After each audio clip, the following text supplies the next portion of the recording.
The electric state ending explained. What does that final shot mean? Have you ever watched a movie that left you thinking long after the credits rolled? Well, the electric state is exactly that kind of movie. The ending, mysterious, thought-provoking. But what does that final shot really mean? Could Chris still be out there? Was it all just in Michelle's mind? Let's dive deep and uncover every hidden layer of the electric state's ending. The electric state starts with a world torn apart by a war between humans and rebellious robots. Humans win the battle, confining robots to exclusion zones. The story really begins when Michelle, grieving her lost brother Chris, finds hope again. A robot named Cosmo arrives at her doorstep, claiming to be connected to her brother. Just like that, Michelle sets out on an emotional journey to find the truth. The journey and the war.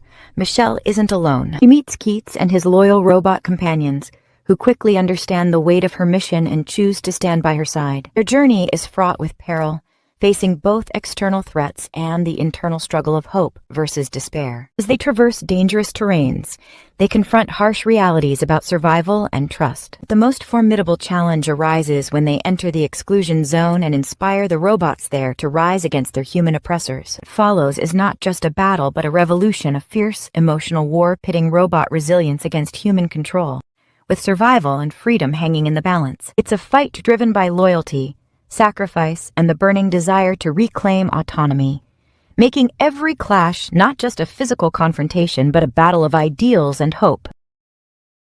Heartbreaking decision.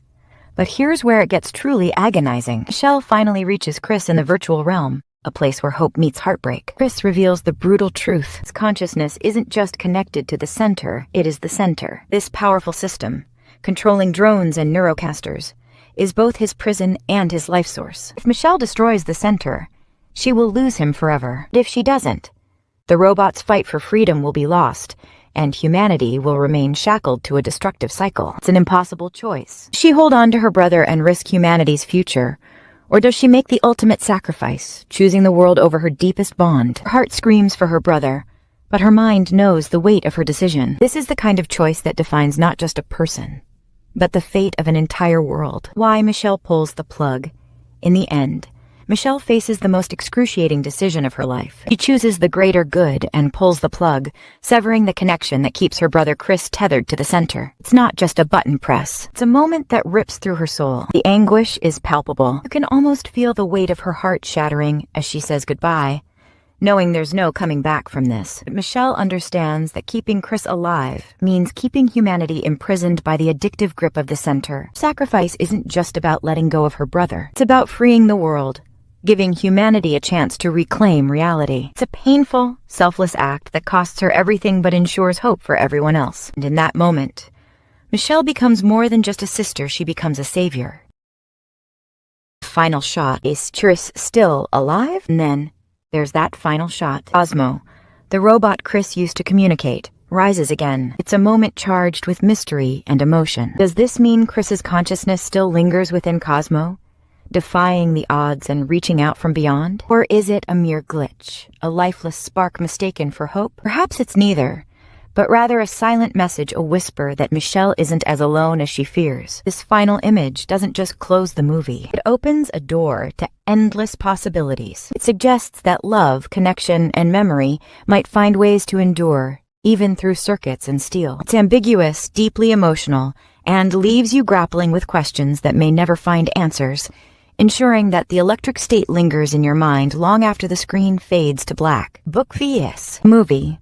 Now, let's talk about how the movie differs from the original book. The book's ending, just as ambiguous. Chris's fate is left open, making you wonder if he survived or if Michelle just learned to let go. The imagery in the book leans toward the symbolic, with Chris's neurocaster discarded, hinting at closure but also inviting interpretation. The movie, however, adds a layer of hope with Cosmo's final rise. This moment suggests a possible continuation, maybe, just maybe. Chris is still out there in some form. Could his consciousness have found refuge in Cosmo? Or is it a poetic symbol of Michelle's enduring hope? It's an expansion that keeps the conversation alive, encouraging viewers to dream about what might come next. The aftermath of the century's shutdown.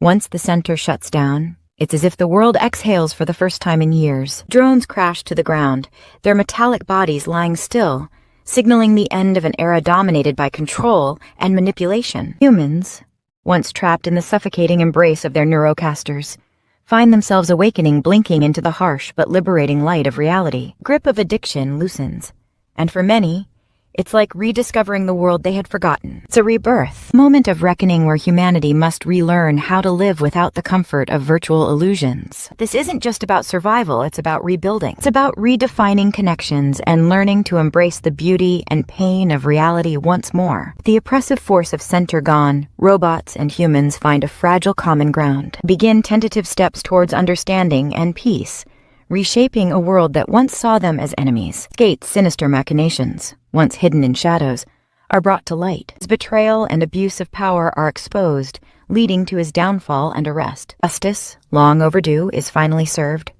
marking the first true step towards a future shaped by trust and empathy rather than fear and control.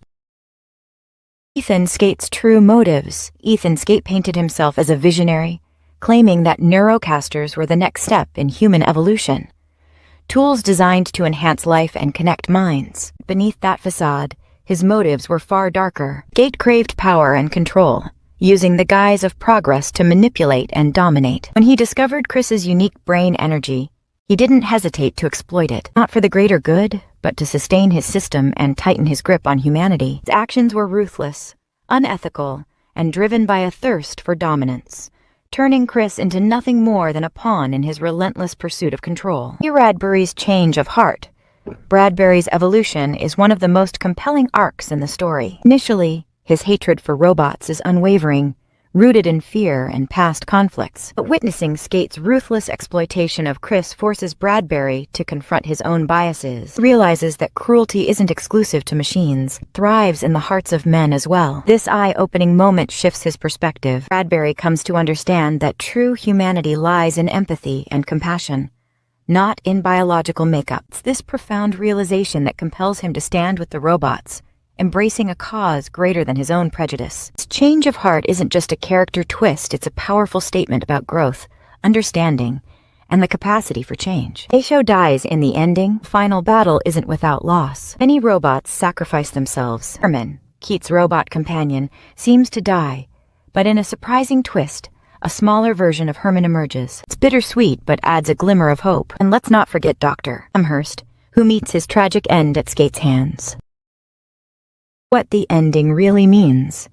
The Electric State isn't just a sci-fi journey, it's a powerful commentary on our relationship with technology. It highlights how technology, while neutral in essence, becomes dangerous when misused by humans. The story delves into themes of control, addiction, and the gradual erosion of reality when we lose ourselves in virtual illusions. It warns against the seductive grip of tech that can disconnect us from genuine experiences and relationships. Ultimately, it challenges us to reflect on how we engage with technology and reminds us of the importance of balance, awareness, and human connection. And that's why the ending hits so hard. It's a reminder to stay grounded, value real connections, question how we use technology in our lives. So, what do you think? Is Chris still out there, living through Cosmo, or was that final moment just Michelle's hope refusing to die? Let me know your theories in the comments. Don't forget to like and subscribe for more deep dives into your favorite movies. Until next time, stay curious and keep questioning the world around you. Thanks for watching. This is CrazeX TV,